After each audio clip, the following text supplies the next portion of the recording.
January 25th, 2019, 12:28 p.m. Brumadinho, Brazil. A wall of toxic mud explodes outward at 120 kilometers per hour. 12 million cubic meters of iron ore waste, gone in under 5 minutes. 270 people are dead before rescue teams reach the site. The dam holding that waste is called B1. It was built in 1976. It was acquired by Vale S.A, one of the world's largest iron ore producers, in 2001. The dam sits above a working mine, above a cafeteria full of workers eating lunch, and above an entire community that never heard a single warning siren. Dam B1 is built using the upstream method. Here's what that means. Workers build a starter wall from compacted earth. As the mining waste fills up behind it, they pile more waste on top of the dried mud and build the next wall higher. Then they do it again. And again. The dam grows taller by stacking new layers on top of old compressed sludge. No cement, no stabilizing material, just mud on top of mud. Upstream dams are the cheapest option. They are also banned in Canada and Chile for being too unstable. In Brazil, they are everywhere. By 2015, Dam B1 stops receiving new tailings. The mining operation moves on. The dam sits closed. Engineers consider a closed dam safer than an active one. The logic is simple. Stop adding weight, let the material compress and harden, reduce the risk. On paper, B1 is on the right side of history. The dam passes safety inspections. It is fitted with state-of-the-art monitoring equipment. Every reading comes back acceptable. Vale S.A moves on. Business continues. But underground, something else is happening. Water is not evaporating from the surface of the dam, it is sinking. Slowly, steadily, year after year between 2011 and 2019, moisture is penetrating downward through the fill. It saturates the layers beneath. The solid material inside the dam begins to behave less like rock and more like soup. This process is called liquefaction. Solid ground under enough water pressure stops being solid. Satellite data records the dam sinking at the rear up to 30 centimeters in the 12 months before collapse. The sediment is moving, the structure is shifting. In the final 2 months, the movement accelerates. Researchers later confirmed that the timing of the failure was foreseeable from this data alone. No one acts on it. 12:28 p.m. on Friday. A normal lunch hour. The cafeteria at the Córrego do Feijão mine is full. Workers sit with trays of food. Some are Vale employees. Some are contractors. Over 300 people are in the vicinity of the dam. The workday is halfway done. At exactly 12:28 p.m., Dam B1 fails. The collapse is complete in less than 10 seconds. The entire face of the dam gives way at once.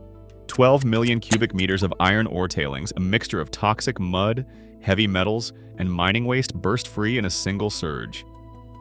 The wave travels at up to 120 kilometers per hour. It hits adjacent dam number 6 first, then the mine's loading station, then the administrative buildings, then the cafeteria. Workers have no time to stand up from their chairs. The mud buries the cafeteria whole. It buries offices, vehicles, equipment, and roads. In some places, the sludge sits 15 meters deep. 3 locomotives and 132 rail wagons disappear beneath it. Vale later tells reporters that the speed of the event made sounding an alarm impossible. The mud does not stop at the mine. It continues downhill toward Vila Forteco, a small community 1 kilometer away.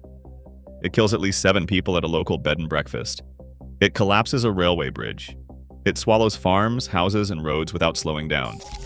By 3:50 in the afternoon, the mud has traveled over 5 kilometers. It reaches the Paraopeba River, the main water source for 1/3 of Greater Belo Horizonte, a metropolitan region of 6 million people. 270 people are dead. 6 remain missing to this day. The environmental damage spreads like a second disaster. At least 12 million cubic meters of tailings pour into the Paraopeba River.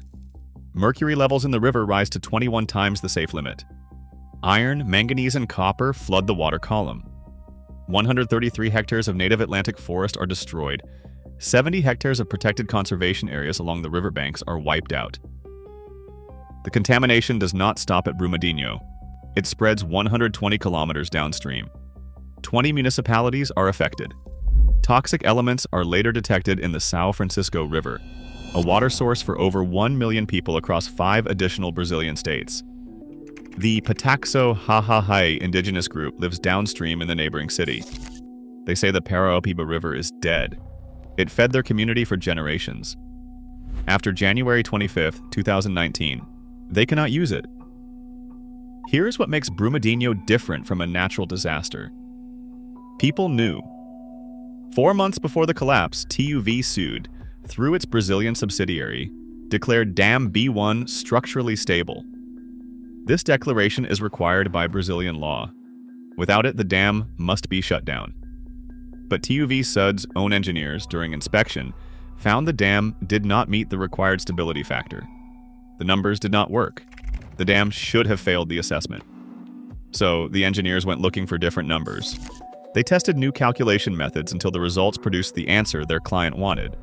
The answer was, the dam was safe. They signed the declaration, the dam stayed open. 9 months before the collapse, a TUV sued expert sent internal emails warning of an imminent threat at Brumadinho. The warning stayed internal. The certificate remained valid. A rival certification company had already reviewed the dam and refused to sign off on its safety. Vale took its business elsewhere to TUV SUD. Brazilian prosecutors later established that Vale regularly withdrew contracts from certifiers who produced unfavorable results.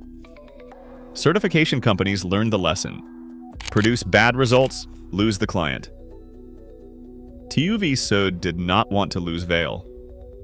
In March 2018, TUV SUD's Brazilian subsidiary identified drainage problems inside the dam. Vale did not fix them. The auditors did not escalate. 10 months later, the dam collapsed. Brazilian federal police later stated directly, TUV SUD did not want to create problems with Vale because they wanted to keep working with Vale on other projects. The dam's stability certificate was not an engineering document. It was a business decision. This is not an isolated failure of one company or one dam. Brazil's regulatory system made it possible. In 2018, Brazil's National Water Agency reports that not all dams in the country are even officially registered. Of those that are registered, only 3% were inspected in 2017. The Brumadinho Dam does not appear on the agency's published list of the 45 dams at highest risk. This is not the first time Brazil has been here. In November 2015, just 3 years and 2 months before Brumadinho, the Fundão Dam collapses in Mariana, also in Minas Gerais, also owned in part by Vale. It kills 19 people. It destroys the village of Bento Rodrigues. It is considered the worst environmental disaster in Brazilian history. Its criminal investigation is still open when Brumadinho collapses. 3 years after Mariana, the companies involved have paid 3.4% of the fines imposed on them. After Mariana, Brazilian law requires mining companies to install alarm systems in communities downstream of their dams. On January 25, 2019, residents of Brumadinho say no alarm ever sounds. The same upstream dam design kills people in the same state, owned by the same company, 3 years apart. The regulations exist, the warnings exist, the fines exist on paper. Nothing changes. In February 2020, Brazilian prosecutors charged Vale and TUV SUD with crimes against fauna, crimes against flora, and environmental pollution. 16 individual executives are charged with aggravated homicide, 270 counts each. Prosecutors state that senior officials at both companies knew the dam was unsafe in the months before it failed. In May 2019, a Brazilian court bans TUV SUD from performing any certification work on Brazilian territory. In October 2019, 5 Brazilians who lost family members in the collapse filed criminal complaints in Munich against a TUV SUD employee and the company itself. The Munich prosecutor's office opens an investigation. In early 2021, Vale agrees to pay 37.6 billion reais in compensation for environmental damage, the largest settlement of its kind ever reached in Latin America. 15,400 people receive individual compensation totaling 1.2 billion reais on February 23, 2026. 7 years after the dam falls, the criminal trial opens in Belo Horizonte. 16 defendants sit across from the families of 270 dead. They are charged with murder. As the trial begins, the Munich prosecutor's office has still not decided whether to bring charges in Germany. 7 years later, no one has been convicted. The Paraopeba River remains contaminated. Authorities still warn residents not to drink its water. The Atlantic forest it swallowed does not grow back in a season. Brazil bans the construction of upstream dams after Brumadinho. Researchers build new models to predict when closed dams will fail. The science improves. The system that allowed it, the one where clients pay for their own safety certificates, remains largely intact. 270 people sat down for lunch on a Friday afternoon. They did not know the dam above them had already been condemned by the engineers paid to save it.